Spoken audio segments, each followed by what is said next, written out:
So I will indeed talk about a topic from cryptography. This is something that we did last summer together with Thomas Decru, who is a postdoc now in COSIC, which is our group in Leuven. And so the scheme we attacked is called SIDH, which is shorthand for Supersingular Isogeny Diffie-Hellman. So let's...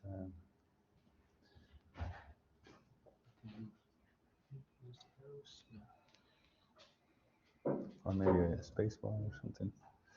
Okay, I can click. Yeah. But I should. Here it works. Yeah. Okay, so this is known under the name SIDH. I won't have time to explain every word in the title in detail, so my talk will be a little bit high level, but please interrupt me to ask questions if you want. But the main word here is isogeny. Okay, so supersingular isogeny Diffie-Hellman belongs to a branch of cryptography which is like maybe really about 10 years old. And the origins are 25 years ago, but let's say it's 10 years old. And it's a growing branch of cryptography. And the context that I will say that is so-called post-quantum cryptography. So maybe let me say that now. All public key cryptography that we use today is either based on RSA or elliptic curve cryptography. And elliptic curve cryptography is based on the discrete logarithm problem in finite cyclic groups. Those groups are built from elliptic curves, and RSA is built on the hardness of factorization. Is this how well is this known? Yeah. And then so you can think of factorization problem. So that's a hard problem. And so we built crypto systems on top of that, and an attacker that wants to break this system, ideally spoken, is facing an instance of that hard problem. So he or she has to factor like a big number, and with our best algorithms that we have now, this is infeasible. But there is this quantum threat. So there's this theoretical device called the quantum computer, which instead of using just, say, bits, so 0 and 1, current or no current, which is happening on a classical computer as we know it today, uses qubits, they are called, quantum bits, and they can be in a superposition of 0 and 1. So they can be like 80% 0 or 20% 1 to simplify the statement. So one bit contains a lot finer information, and so you can kind of derive from this, although the actual game is really subtle, that quantum computers are much, much faster than classical computers. Yeah, and this is something that is often being said. And indeed, it's true that certain tasks they can perform much quicker. And for instance, factoring integers, they can do it in polynomial time. And so, yes. Can I ask you an ignorant question? But is it still a discrete? I mean, this qubit can take a discrete? Theoretically spoken, the amplitudes are complex numbers, so it's not even discrete.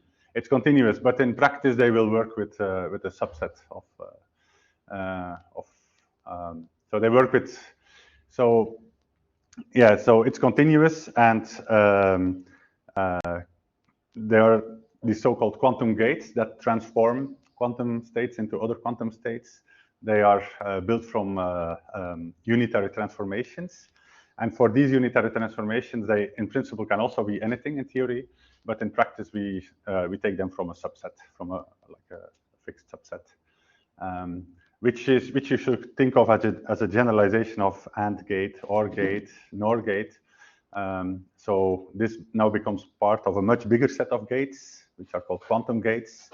They really correspond to unitary transformations, but it's really only a discrete subgroup of the full group of unitary transformations. Yeah, but in theory, in theory, quantum mechanics, or at least I'm not an expert in quantum mechanics, but at least one version of the axioms of quantum mechanics does not put any limitations on what type of transformations you use and what type of amplitudes you use. Whether that then really corresponds to the real physics, this I can't tell. Yeah, but this talk is not about quantum computing. This talk is about a hard problem, which is called the isogeny problem. So let me just put everything on this slide here. So this is a hard problem, and you should think of this as an alternative to the problem of factoring a large integer. And this problem is not known to be broken in polynomial time by quantum computers. So just to be clear, quantum computers don't exist yet, or at least not at the scale that they form a threat to cryptography. But people believe, or at least enough people believe, that one day they will rise. And so all currently deployed cryptography has to be replaced. And that's really ongoing now. So the first standards for deployment were chosen last summer. And so this is really happening now. And so, yeah, this is to take a countermeasure against a hypothetical device, which may arrive in 10 years, which may arrive in 20 years, which may never arrive, but just the risk that it will arrive one day is enough for making the transition. What happened last summer, sorry? The first standards, so RSA and classical elliptic curve cryptography, they will be phased out. Okay. And so the first standards for replacing these algorithms were launched last summer. But this is still ongoing. This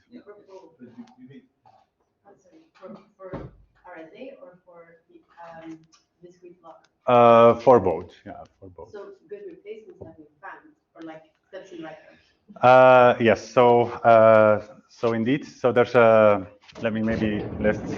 So there's a bunch of hard problems. I will not list them in detail, but there's a bunch of hard mathematical problems that you should think of alternatives of the factorization problem that we don't know to be broken by quantum computers. And so the most important in this category is the shortest vector problem in lattices.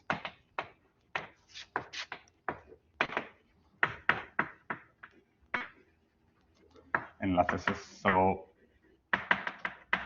I don't know if you know this problem, but if, yeah, it's a lattice is like a discrete subgroup of R to the n, and n here will be of order 1,000 or something like that.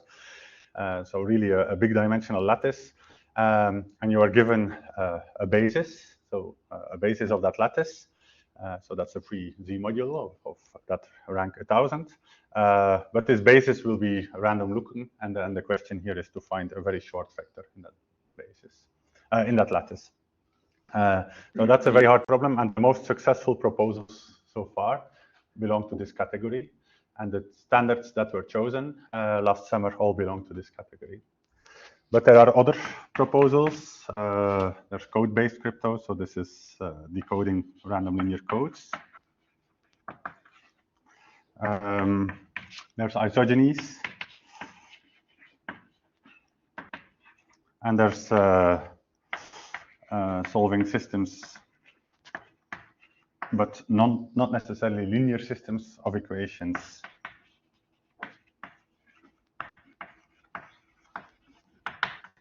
Over finite fields.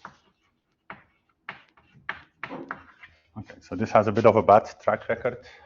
So many proposals here have been broken, because that's also something you should know, and that's something that will reappear here. It's not because you have a hard problem that you have a crypto system which relies on that hard problem. Okay, so it's one thing to state a hard problem, but then the main challenge is often, or is always to build a crypto system such that if an attacker wants to break that crypto system, he or she has to solve an instance of that hard problem. That's, yeah, and that's, for instance, where this has failed very often. In fact, this is also a failure story about this. And this has been more successful so far. I think it's also in the slides. There's some, I will not explain why they belong to the same category, but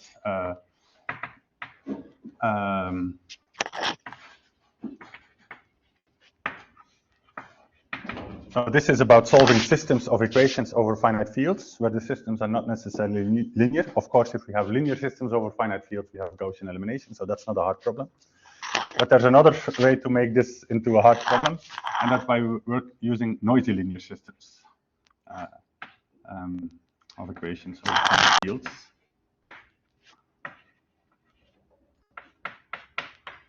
So that's where every equation of your linear system is perturbed with a small error. for instance, your finite field could be a prime field. So the integers modulo some prime, the order of magnitude is like 12,000 or something in practice. And then every linear equation, you add like a small noise, like something between -5 and 5 or something. And this, this error term, if you would perform Gaussian elimination, blows up everything, and you lose all information.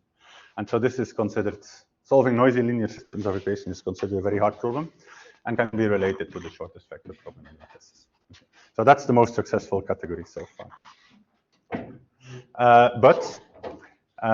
This I wanted to say.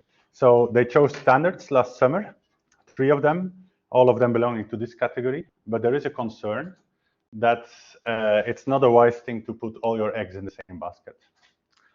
So if something ever happens to these problems, because we have no proof that they are hard, so we just think they are hard because nobody finds a solution. If something ever happens to this category, they want to have some fallback options. And so that's why, these standards are selected through competitions. So the one who so the standards from 2022 got stemmed from a competition that started in 2017, but that competition is still running. So they selected standard, but they are still also continuing the competition, and there will be a renewed competition starting in June this year. Okay. So this is really very much ongoing, and it's against a hypothetical threat.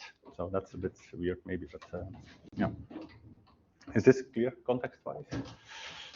Okay, so what is the hard problem here in isogeny-based cryptography? That's finding an explicit isogeny between 2 curves, 2 elliptic curves, which are isogenous, meaning there exists an isogeny between the 2. I don't know if most people here know what an elliptic curve is. It's not super important. Yeah, if you know what an elliptic curve is, what is an isogeny between elliptic curves? Well, that's a morphism between elliptic curves. And what is the right notion of morphism?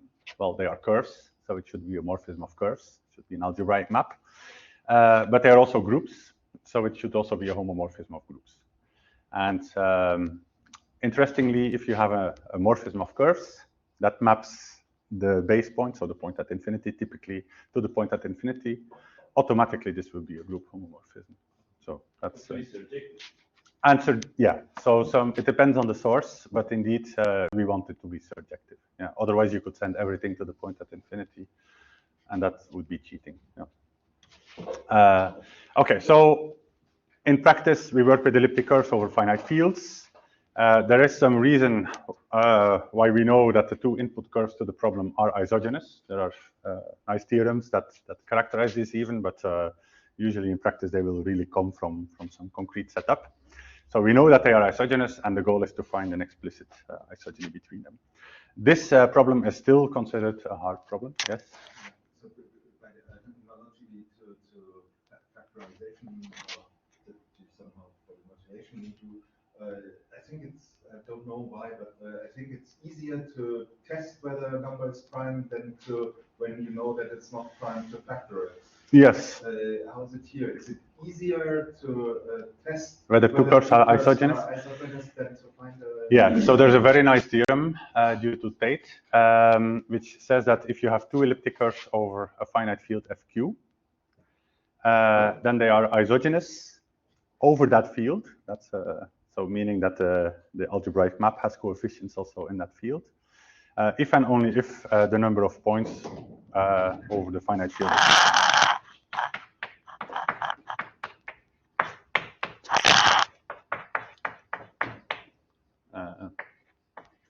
so if you have 2 elliptic curves FQ, and their number of points are the same over FQ, then they are isogenous. This is known. And it's an if and only if you phrase it, if you state things correctly. It's over that field itself. It's not that you need to look at all field extensions and they're always... No. So if they have the same number of points, then they will be isogenous over that field. Over that field itself, indeed. So that's enough. Actually, the numbers of points over all the extensions are completely determined by the number of points over the field itself. The zeta function only has one unknown coefficient. But if the numbers of points are different, then it might still be that they are isogenous over an extension, and that will be a quadratic extension factor. This doesn't tells you how to decide which elliptic curve is the source and which one is the target. Good question. Being isogenous is a symmetric relation. So if you have an isogeny from curve E1 to E2, you also have one from curve E2 to E1, and for this it's important that you impose surjectivity in your definition of isogeny. So if you have a surjective morphism from E1 to E2, you also have one from E2 to E1. This is called the dual isogeny, and this is true also in higher dimension. So it's a symmetric relation. Okay, more questions about this? No.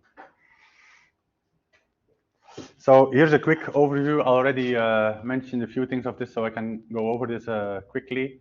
So in fact, the origins of isogeny-based cryptography lie in 1997, sorry. So that's already 25 years ago. The story is kind of interesting. So Couvenye, that's the C in CRS, he came up with a crypto system based on isogenies. He submitted it to a conference. Note that this is already after the discovery of Shor's algorithm, namely that factoring and things like that are easy for quantum computers. So nevertheless, the conference said this is not interesting. They rejected it, and then Couvenye was kind of demotivated, and he never resubmitted it. And this paper just circulated among a few people. And then it was the exact same algorithm was rediscovered in 2006 by Stolbunov. So that's the S, and Rostovtsev is his supervisor. So now this is known as the CRS key exchange. Still exists, but this is not SIDH. This is a super slow crypto system. So the first implementation of this took half an hour to exchange a secret key. Moreover, while it's not broken by quantum computers, there exists an attack that is more efficient than you would naively hope. So this is a sub-exponential quantum time attack. And this is the context in which Jao and De Feo came up with SIDH. I don't want to go very much into the details of this, but elliptic curves over finite fields, they come in two types: ordinary elliptic curves and supersingular. Have you heard of this? No. So to an elliptic curve, you can associate its ring of endomorphisms. And basically, these are isogenies from the curve to itself. But now you have to include the zero map also. So that's the endomorphism ring. And for an elliptic curve over finite fields, there are two options for this. Usually, the endomorphism ring is a quadratic ring, is an order in an imaginary quadratic field. But for certain exceptional elliptic curves, there are more endomorphisms. So the endomorphism ring is a rank 4 thing instead of a rank 2 thing. And then it's an order, it's non-commutative also, and it's an order in a quaternion algebra. So that's a theorem, that the endomorphism ring is one of these two things. And that's the definition of ordinary. So a quadratic ring, this we call ordinary. This is what happens usually. And supersingular, this is what happens exceptionally, and this is a degree 4 ring. And there's a simple characterization also. If you work over a finite field, a curve is supersingular if and only if the number of points over FQ is congruent to 1 modulo P, where P is the prime dividing Q. So Q is P to the R. So it's something you can test easily. And so it's in fact the commutativity of this endomorphism ring. In the ordinary case, that was the main ingredient to this sub-exponential attack. And so that's why Jao and De Feo said, okay, what if we use supersingular elliptic curves? Because they have a non-commutative endomorphism ring, and maybe this thwarts this attack. The big problem is that you really have to come up with a completely new scheme, because the idea of Couvenye just doesn't work in the supersingular case. So this was really the direct provocation, say, for proposing SIDH, but the scheme is totally different. Okay, so then as I said in 2017, but actually it's 2016, this first competition for selecting new standards. So this is called post-quantum cryptography. So cryptography for when the quantum computer is there. So this SIDH was submitted under the name SIDH. And so it made it to the 4th round. So in 2022, in summer of 2022, first standards were selected, as I said, and then this was moved to parallel 4th round. So the competition is still ongoing. And the reason is they found it too early to standardize it because it's too young. As I said, we have no proof that these problems are hard. So is it enough that during 10 years or something, nobody can break it to standardize it? Well, so this work will show that it's not enough. So they, rightfully didn't standardize it, but on the other hand, they didn't want to throw it away yet. So in case it would survive a few other rounds, it might have been considered for standardization. And the main selling points is that the best attacks were exponential. It were fairly efficient. So this CRS key exchange was half an hour, but this is really an order of milliseconds that it worked. And the main selling point was that it's, and that's also the main selling point of classical elliptic curve cryptography, is that the bandwidth requirements are very small. So you can you can run this on very small devices, like, and by small devices, we mean like chips in your ID card, or so, yeah. So a smartphone is not a small device. And as I already said, it belongs to a different category. Okay, and so why was it not standardized? Well, it was too exotic, it was too new, and this is also something that, and this was key to our work here. So breaking SIDH. So this is what I said. If you have a hard problem, then building a crypto system such that an attacker has to attack that hard problem, that's difficult. And so in SIDH, an attacker, and this was already noticed from the start, or even by the proposers, if you want to break SIDH, you don't have to break a pure isogeny problem. You have to, it suffices to break a problem which may be easier. And I'll explain in what sense it was easier. And there were already warning signs that this easier version, so this is by Christophe Petit, from who is at ULB now. He was the first one to notice that this impurity of the isogeny problem might be an issue. Okay, so I said this, so let's move on. In any case, so our work is we broke this. At least we broke the concrete instance that was submitted. We didn't break SIDH completely, but then 2 weeks after our work, Damien Robert, he broke this completely. So yeah, SIDH is in its current form is dead. Can I ask something? So acceptable is anything above polynomial time, and polynomial is when you say breaking. Yeah, that's a good question. In complexity theory, there exist polynomial time algorithms that are very slow if the degree of the polynomial is high. Yeah. So no, breaking really means practical break. But if there's a polynomial time algorithm that breaks something, then this will be a reason not to standardize it for sure, even though the degree of the polynomial may be very large.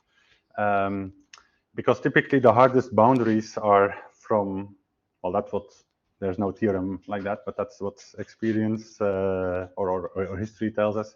The hardest breaks are like break through the exponential barrier and go to sub-exponential. And then if you go from sub-exponential to polynomial, then typically it's a matter of time before people find speed-ups that decrease the exponent, and then, yeah. So it's a risk, it would be a huge risk to, yeah. So you put the line in exponential function. That's the No, because RSA is not exponential. So RSA, already since the 80s, there are algorithms that factor in sub-exponential time. But they are still not practical, and sub-exponential is still much better than polynomial. Yeah. But for ECC, so classical elliptic curve cryptography, there are no sub-exponential time algorithms. So that's better. And this reflects itself in the fact that for RSA, you have to go to larger bandwidth requirements because you have to have larger input instances, because an attacker running these better algorithms, yes. So if factoring were really an exponential problem, then using like a 200-bit integer as an RSA modulus would be fine. But 200-bit integers, you can factor them on your computer with these sub-exponential time algorithms on your laptop. And so RSA currently uses 2048 bits. So that's on your ID card. If you have a Belgian ID card, this is the RSA modulus that is in there. It's the number to factor is a number which has 2048 binary digits. And if that, yeah. And so the reason that we have to go to this long integers is really because of these better algorithms. So it's not enough, sub-exponential is not enough to discard it completely. We still want to keep RSA because RSA is beautiful and it's efficient but the price we have to pay for these algorithms is that we have to go to longer keys. And so in certain setups, this is a disadvantage. And that's why elliptic curve cryptography is popular. So there, you really work with 200-bit keys, essentially. Does this answer your question, kind of? Yeah. Yeah.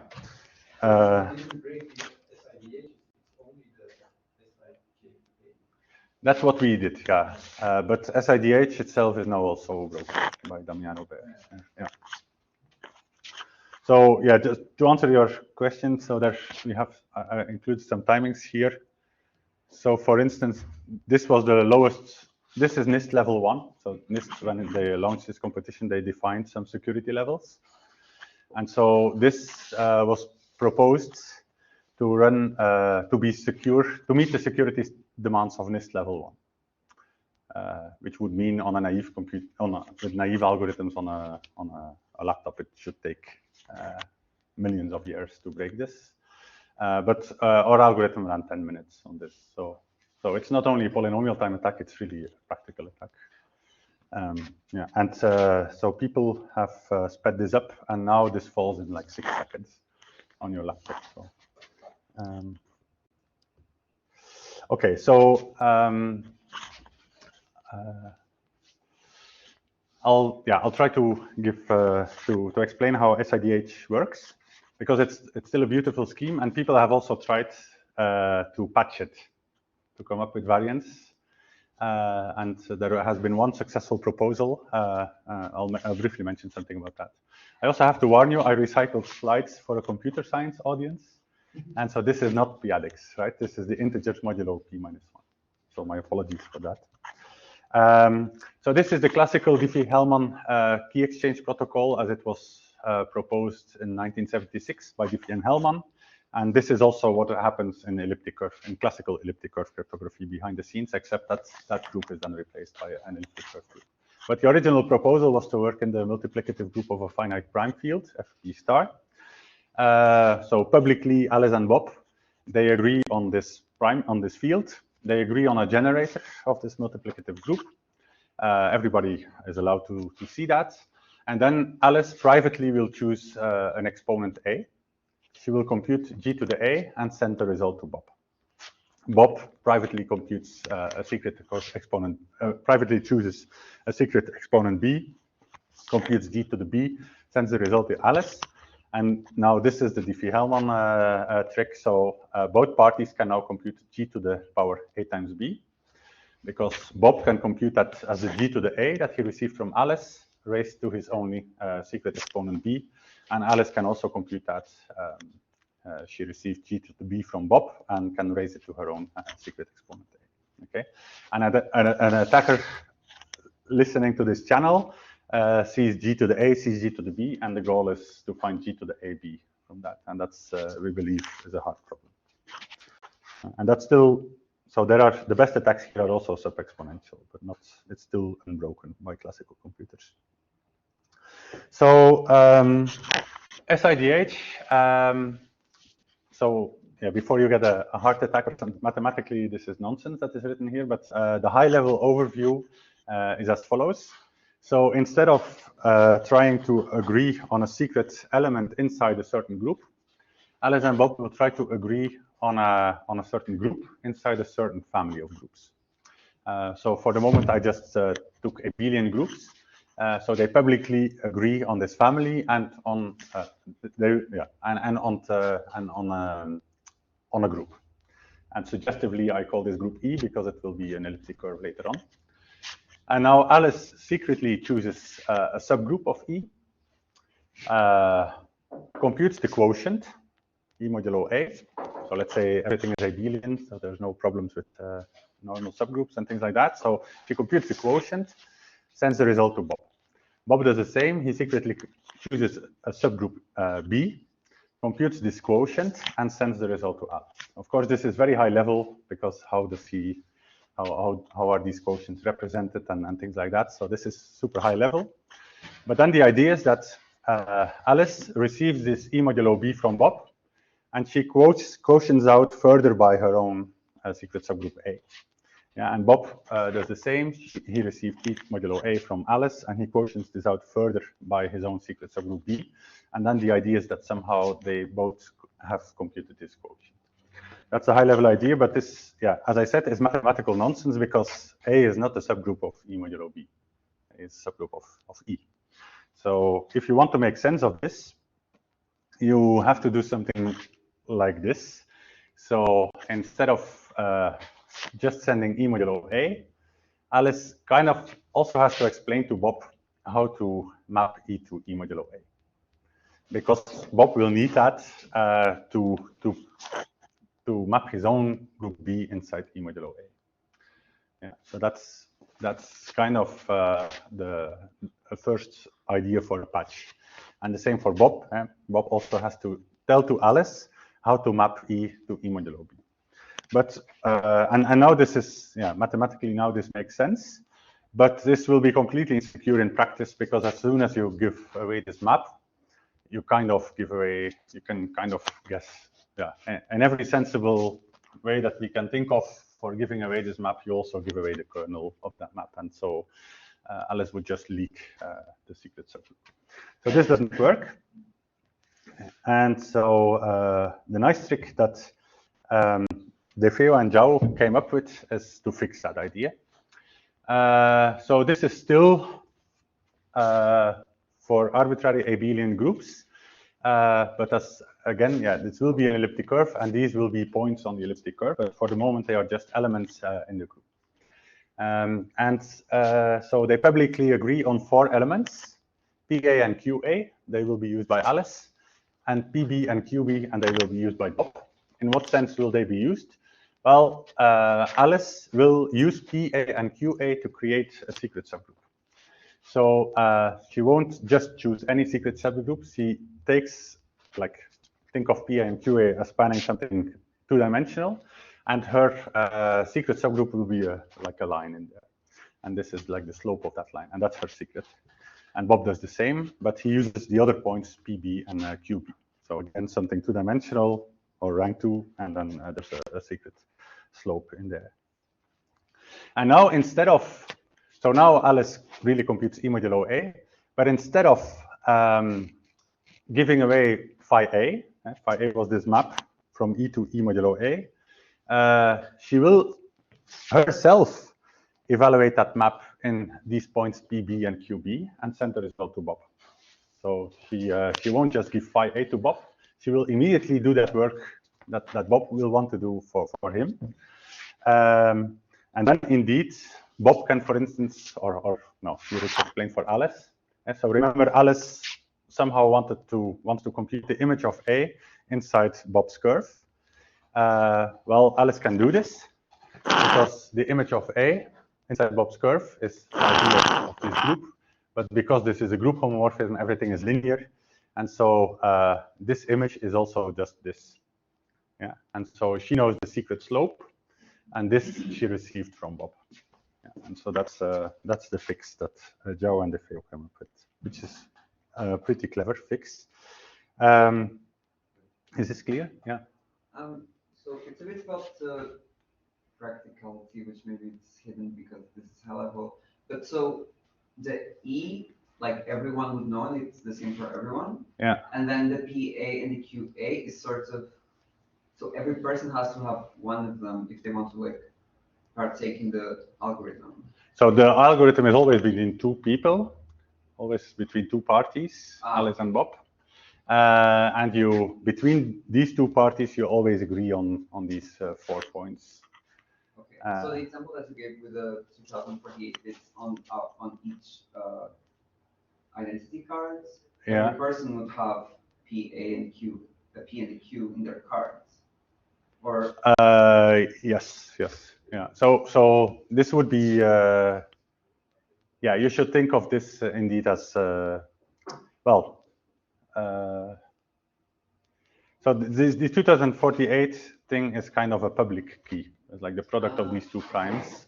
So so it's more like this thing that would be on your well, or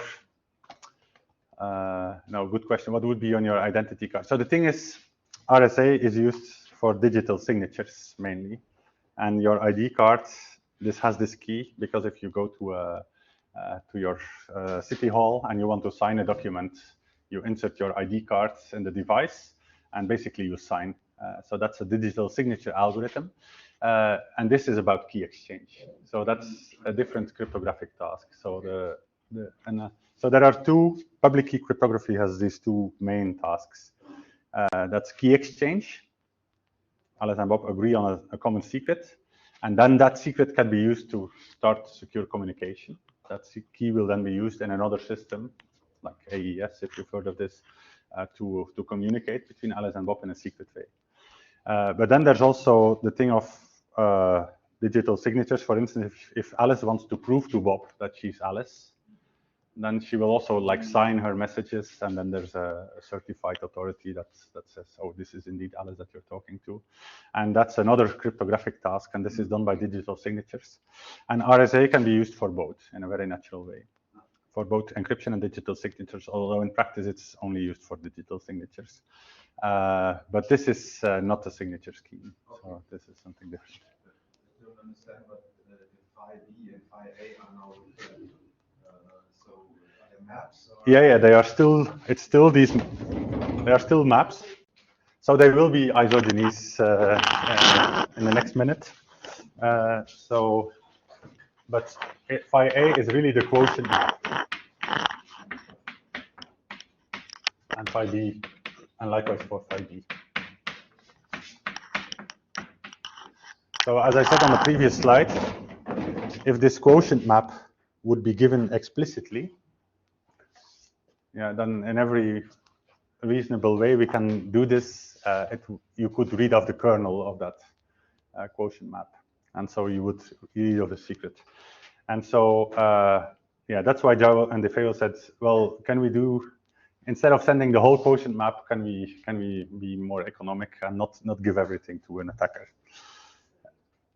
Yes. Sorry that we're asking some. No. It's, I'm happy with this. Yeah. I was just also wondering, how do you represent the quotient? Because I feel like that Yes. would also give away.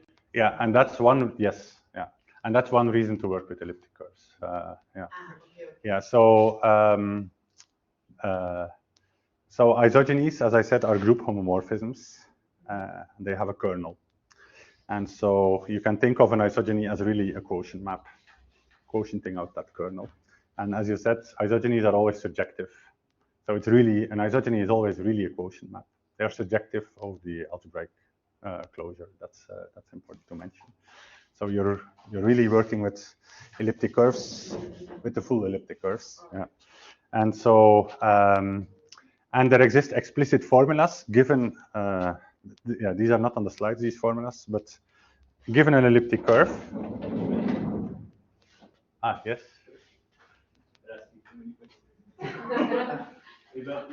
So giving up, if everyone knows, say E, PA, and when P of A since PA, yeah. Sorry, if everybody knows this, yeah. Yeah, so everyone knows all the grids. Oh, yes, yeah. That's, yeah. But if you have, a point in the image of your isogeny, right? The pre-image of that is a coset of your group. And if you know the group and a coset, you know the map, right? Because you can just translate by elements of the group, and you can fully describe your quotient. So my question is, something is wrong in my thought, but I don't see why. Which is, why is it not the same knowing a coset class, right? The image of a point, and an element in the coset? Yeah, that would be, yeah, that would be true if you would really represent this indeed as a class modulo A. Yeah, that would be true, but that's not what happens in practice. So so there exist formulas. They are usually attributed to value, and they do the following. So if you have an elliptic curve E, you have a finite subgroup of this elliptic curve. Then they give you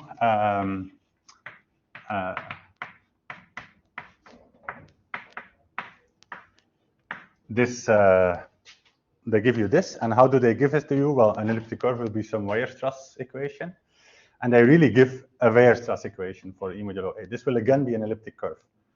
Yeah, it will not. So that's maybe not trivial, but if you quotient out an elliptic curve by a finite group, it's again an algebraic group, and it will be isomorphic to an elliptic curve. And Wheeler's formula will give you an equation for this elliptic curve. And so you will just get a point here. And if you want to interpret that point as a coset here, you're right, intrinsically it is a coset here. But if you want to view that point here really as a coset here, you have to know the isogeny. Yeah, so that's, yeah. Does that answer? Yeah, your question. And also this A, that's actually on the next slide. This A will be always of a very special shape. So you will do this valuing. This A will be a cyclic group of order some big power of 2. And you will, instead of quotienting out this group A at once, you will first quotient out. So for instance, if the number of elements in A is 2 to the E, you will first quotient out 2 to the E minus 1 times A. This is a group of order 2. And then the value formulas will be very efficient. And then you push this group A through that isogeny and you repeat. And so you will break up this big isogeny, which is hard to guess, into many small isogenies. And that makes it efficient. That will be the efficiency. You have to compare this to the double and add algorithm or square and multiply if you do modular exponentiation like in RSA. Have you heard of this? Okay, yeah, maybe I will skip that. Yeah, but it's efficient. So yeah, good question. So how do you represent E modulo A? This is something we can do with elliptic curves, and that's one of the main reasons why we use elliptic curves. So this is just basically the same slide, but specialized to elliptic curves. And Alice and Bob, for technical reasons, will agree on a supersingular elliptic curve. The main reason there is that when doing all this arithmetic, you can always keep working over the same field. If you do this with non-supersingular curves, you will have to go to field extensions, and it would not be practical. Okay, but you can ignore that. So they agree on the supersingular elliptic curve. It turns out that that this torsion subgroup of E is a rank 2 subgroup, and PA and QA are just the basis of that, and the same for the 3 to the well, it's true for every prime power. So except if the prime should not divide the field characteristic, but the field characteristic here will be very big.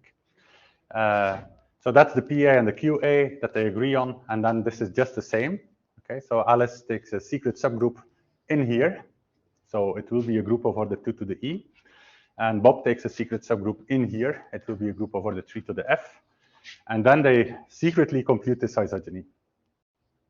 And the reason why we take 2 to the E is for efficiency. As I said, you can break up the computation, and same for 3 to the B. And then apart from that, it's the same as what I wrote here, except that here we are not working in the category of groups. We are working in the category of algebraic groups. Okay. So because as groups, everything would be, all these groups are isomorphic as groups, but they are not as algebraic groups. So that's, and this J invariant is an invariant for it's a bit like in the previous talk. You want an invariant to characterize your group. So this invariant is something that characterizes the algebraic group up to isomorphism. So it also tells you how to write this equation, right? This equation. I mean. Yeah. So at each step, so you start from a Weierstrass equation. This isogeny computation will produce eventually a Weierstrass equation here. You send this Weierstrass equation to Bob. You send concrete points on that curve, so concrete solutions to that equation to Bob. Bob does the same here. And then this is again computed in the analogous way as here. So this is again computed as a sequence of two isogenies. You end up on a curve.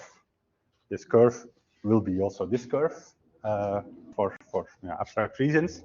So this will be a Weierstrass equation, but purely in terms of equations, Alice and Bob may not end up with the same equation. So they have to move to an invariant. They know that these elliptic curves that they find will be isomorphic, but they don't necessarily find the same equations. And so that's why they take the J invariant. Yeah. Okay. So in the attack, so it's clear that it suffices to find, for instance, this isogeny, right? If you can find this isogeny, you break the scheme, because then you can impersonate Bob, for instance, and do and then find the common secret. So that's what we will do. So we will attack Bob's secret isogeny, and this is a picture that was very often used to motivate the security of the scheme. Okay, so Bob's secret isogeny is a composition of isogenies of degree 3, meaning that at every step we quotient out a group of size 3. And it turns out that for a given elliptic curve, there are 4 possibilities to so the 3 torsion, that's a special case of what I said, or of what I wrote on the previous slide. The 3 torsion as a group will be Z mod 3 times Z mod 3. So it has 4 subgroups over the 3. Clear? Yeah. So there are 4 possible ways to walk away. And so that's, of course, the secret key. The secret is then which of these 4 ways you take. And you do this for many consecutive steps. So, so that's written here. So in E, this is the start. We have these 4 outgoing ways to go to other elliptic curves. And so Bob secretly chooses one of these ways. Yeah, and then again, you have 4 outgoing ways. One will go back, because being isogenous is the symmetric relation, and this respects the degree. So you have 3 possible ways to continue, and Bob will choose one there. And then again, 3 possible ways to continue, Bob will choose one. So that's an alternative view on Bob's secret, on this secret subgroup. You can also view it as a secret path in this graph. And this graph is a very famous graph. So this is called the supersingular isogeny graph. So you can attach it to any field that you're working over and any degree, so in this case 3. But for any choice, it's been proven that this graph is a Ramanujan graph. And basically, the main consequence is that such graphs have a rapid mixing. So this means that after a very short number of steps, so if you take a very small number of random steps, the distribution you obtain is indistinguishable from the uniform one. And that was really a big security argumentation. Yeah? So this means that for an attacker, there's no way to tell this from a random curve. However, so this is the big but that was already noted by Christophe Petit, as I said. So if you would only be given as an attacker E and E modulo B, yeah, then we would agree. Then it's about finding an isogeny between 2 randomly looking elliptic curves. But you are given extra information. You are given the image of Bob's secret isogeny on 2 points. Yeah. And so so this is what makes for an impure isogeny problem. So ideally spoken, we would like to have a crypto system where you don't have this extra information. We need this extra information for constructive reasons, just to be able to run the protocol. But for security reasons, it would, yeah. In this case, you don't want them for sure. But this was already people were already aware of this, that this was annoying at least. So here's the attack idea. So the attack idea is to go to higher dimension. So what are we going to do? We have our curve E. So this is the starting curve. And then we have this E modulo B, and from now on we call this E prime. So we have a starting curve and Bob's ending curve. And we look at the product. Okay, so this is a surface. And we have these points here, so PA and QA. And we are given, that's part of the data we get as an attacker, the images of these points under Bob's secret isogeny. And these images from now on, we will call them PA prime and QA prime. So we have these 2 points in that surface. So this surface is still a group in a very natural way, just like the product of 2 groups is a group, the product of 2 algebraic groups is still an algebraic group. And so we call this an abelian surface. And I will also skip this, but it's not just any abelian surface, it comes with extra structure. And this is called the principal polarization. This is important, but yeah, maybe some people know this, or? Yeah. I was making sense of the drawing, but yeah. Yeah, so it's like an x-axis and a y-axis. Yeah. Now this group, you have these 2 points now on this abelian surface. So you can, and it's a group. So you can look at the group that is generated by these 2 points. Yeah, and it's not hard to see that this group will be, because it's not hard to see because PA is a point of order 2 to the E, and QA is a point of order 2 to the E. And the degrees of these maps are co-prime to 2, so they are of degree 3 to the F. And so it's not hard to see that this group is isomorphic to Z modulo 2 to the E times Z modulo 2 to the E. And so the question is, and that's actually really the question that Thomas came up with. So this is the main idea of this attack is due to him. So what happens if we take that product and we quotient this out? So this is again an isogenous object. This will again be an isogeny, but in between abelian surfaces instead of between elliptic curves. And again, because of the nice structure of this group, this big isogeny will break up naturally in pieces. So it will be a composition of two isogenies, meaning that every step will have as kernel a group of the form Z mod 2 times Z mod 2. Yeah, and this principal polarization thing, this is actually, so strictly spoken, it's not true that you can just quotient out any group. It's true for abelian surfaces, but it's not true for principally polarized abelian surfaces, which is like a finer thing. And so you have to modify this a little bit to make this work, but that's not crucial. Now here is what you would expect naively. Because abelian, we can build an abelian surface from two elliptic curves, like here. But most abelian surfaces, and this is really overwhelmingly most, are not of this type. Most of them are what we call Jacobians of genus 2 curves.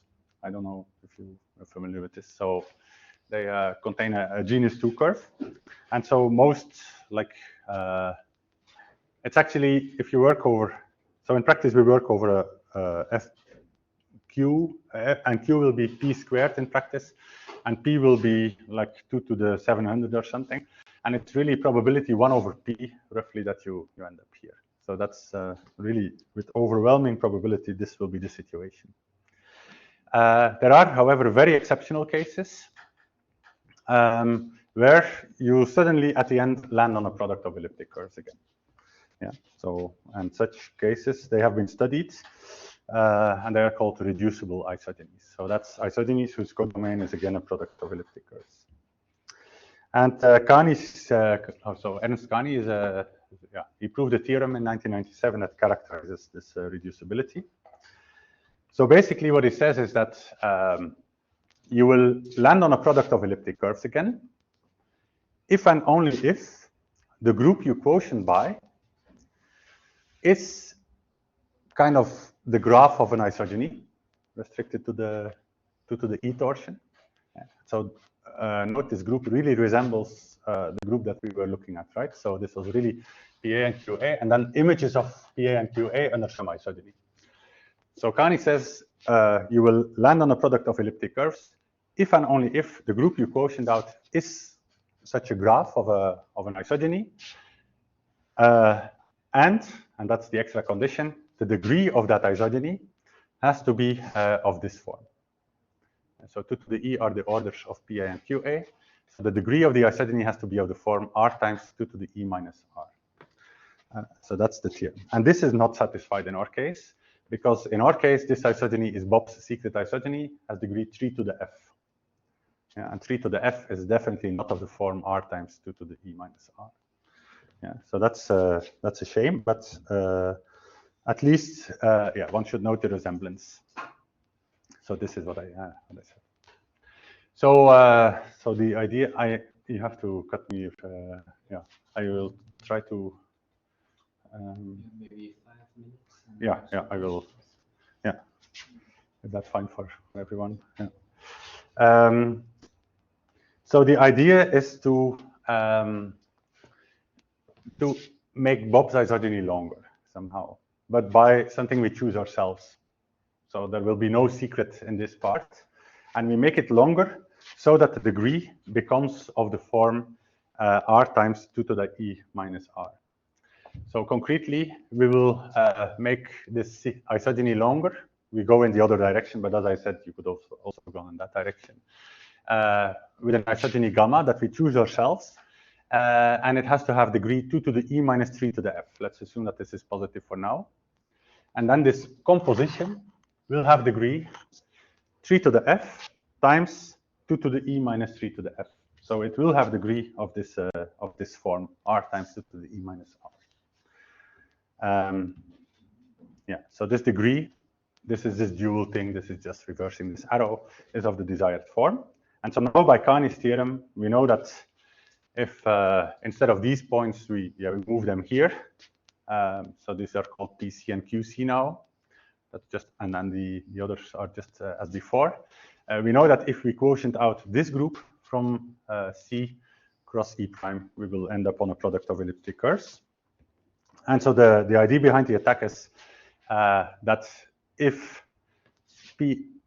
you are not given a genuine instance, so if as an attacker you think you're facing an instance of SIDH, but you're actually fooled, namely that you're not looking at a true key exchange, but you're looking at something random, then you will not land on a product of elliptic curves.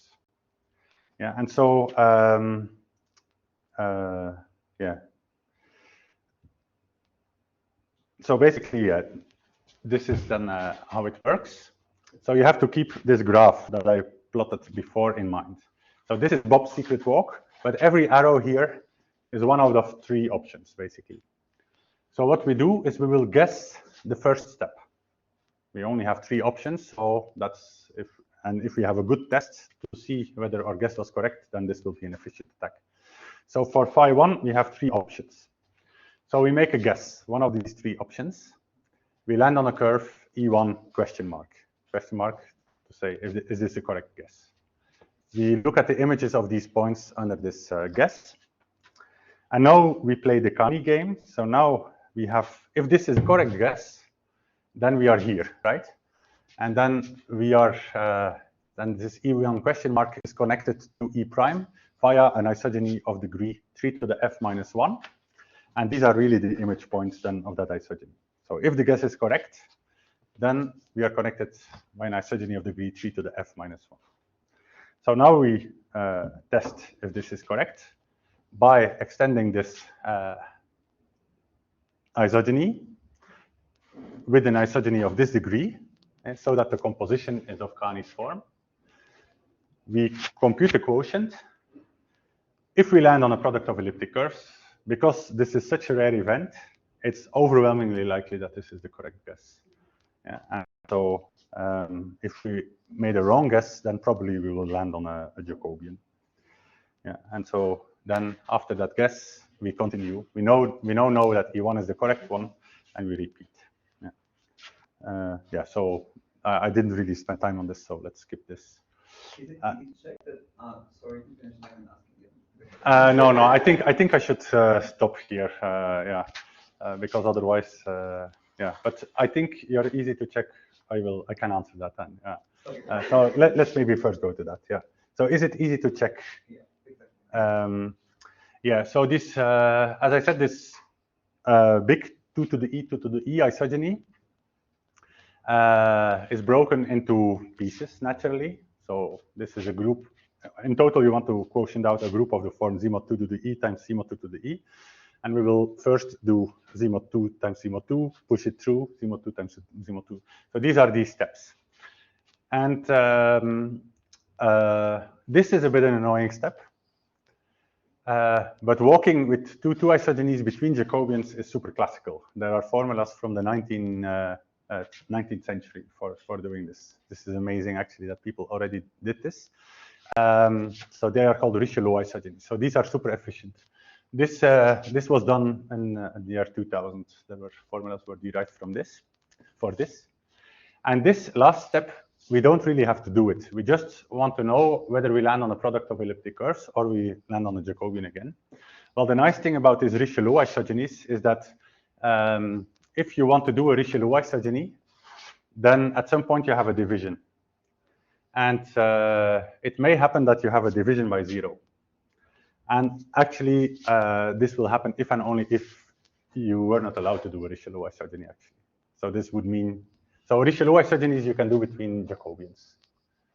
And so if you're here, you naively try to do a Richelieu isogeny. If it works, then you will land here, because that's what Richelieu does. But if it doesn't work, you will have a division by 0 somewhere, and you will, you know that you land there. So if you have a division by 0, that's your check. Yeah.